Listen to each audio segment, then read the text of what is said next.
G'day guys, Chris here. Want to share about being ready to welcome others in our church life. And it's really important in our hearts that we have an attitude of welcoming others, but also that our spaces, our church building and the hall, are spaces which allow us to welcome others, that they're inviting spaces to be in and we've got room for people.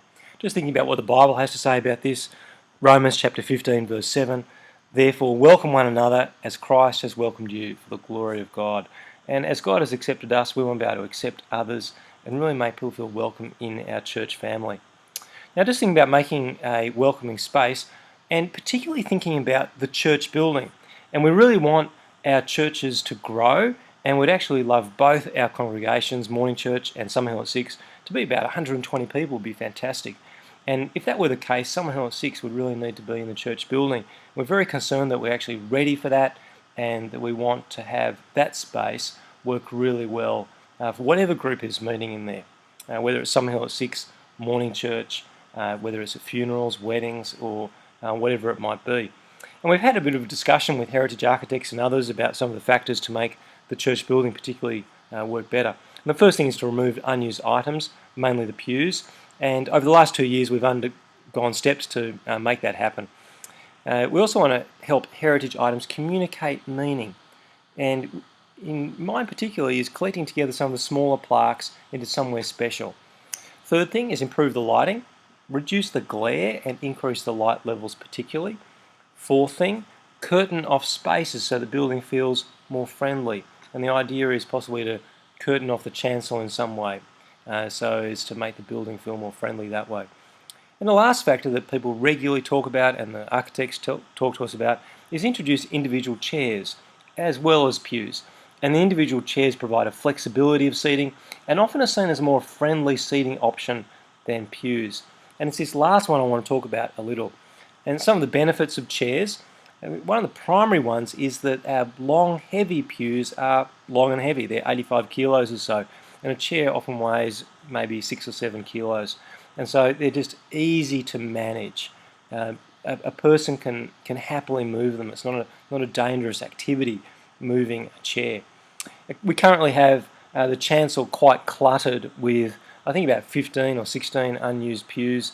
And when they do get used for very large events, which isn't Sunday by Sunday, we actually get removalists in to move them because they're so heavy and so awkward, and their storage is difficult. The pew also has a mentality about it, which is kind of, it's my pew, and people kind of like sit on their own one, so it's actually not very conducive for actually building relationships and can promote a disconnectedness. The storage issue, like I said, pretty hard to go stack the pews, but chairs, on the other hand, it's not too difficult to be able to stack the chairs. Look at that. And in fact, there are chairs that stack quite a few in a very small amount of space. So I've got a little bit of a quiz, and the quiz is about some chairs. And here's how the quiz goes. I just want to introduce some pictures, and some of these pictures I actually used 2 years ago when we're talking about pews and talking about chairs. So here's the first building. Here's the quiz. Where is that building? Looks fairly famous. It is, in fact, let's have a look, St Paul's Cathedral in London. And it's a bit hard to see from there, but those chairs down there are a particular chair that we'll see in the next photograph as well. Okay, here's our second building. Guess what cathedral that is? I was there when I was last in England. It is Salisbury Cathedral. And in Salisbury Cathedral, they use the same chair as they use at St Paul's Cathedral. They use a Howe 44 chair designed in 1964. They've made about 8 million of them, not just for the cathedral, but all around the world. But that's in Salisbury Cathedral. No pews, if you notice, all these chairs. This is another much smaller church. A lot harder to guess where this is. They've got a nice little extension on the front there. I visited this church, and this is St Aldate's in Oxford. And look there, they've got a chair as well, and it is the Howe 44 chair. And it's called a 44 chair because you can stack 40 of them in 4 foot. So that's St Aldate's. Okay, next quiz. Where is this one? In church, Bob got This one correct. In fact, inside this church, that's the lantern inside it. It collapsed in 1322, this octagonal section of the building, and in 1340 this lantern was made. And in this church, lo and behold, what do they use? Well, there it is, it's Ely Cathedral, and they use a Howe 44 chair, and there it is there. And one of the benefits of this chair is because they stack so well that it's very easy to hide them if the building's going to be used where no chairs are required in a very small amount of space. And that's true of these cathedrals and true of our church, where there's very little storage space. So that's the chair there that we're talking about. I've sat on one now, and they're surprisingly comfortable the way they're formed. So that's the chair. Now, Barney's Broadway, I was converted at Barney's Broadway, became a Christian there, and this is the building in which I remember going into through that doorway. This is an older picture, but as many of you know, it burnt down. And the current congregation over the last few years and almost coming to completion is the building of this building, the new Barney's. And there it is there, their artist impression of it.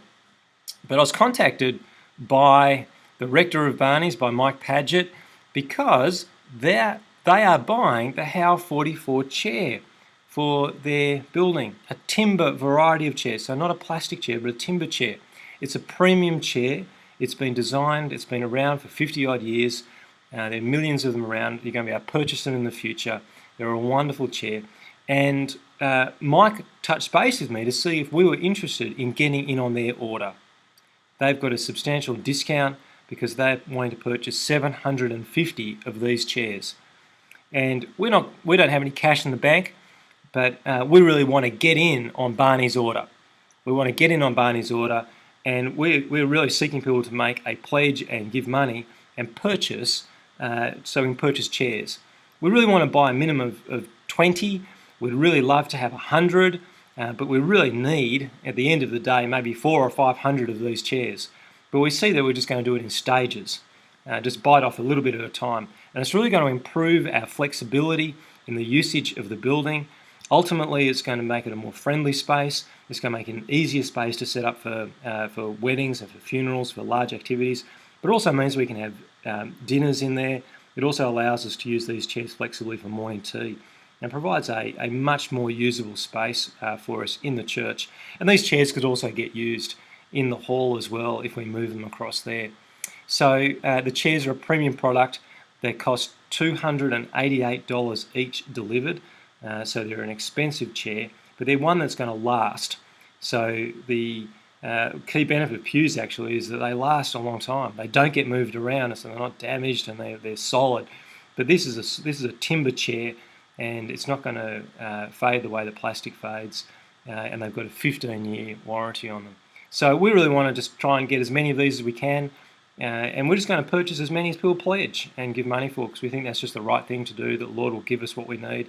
But we really want to be able to kick a goal above 20. If we don't get at least 20, we're not going to place an order. We just don't think it's worthwhile just having just a couple around. We really want to, get the ball rolling with at least 20.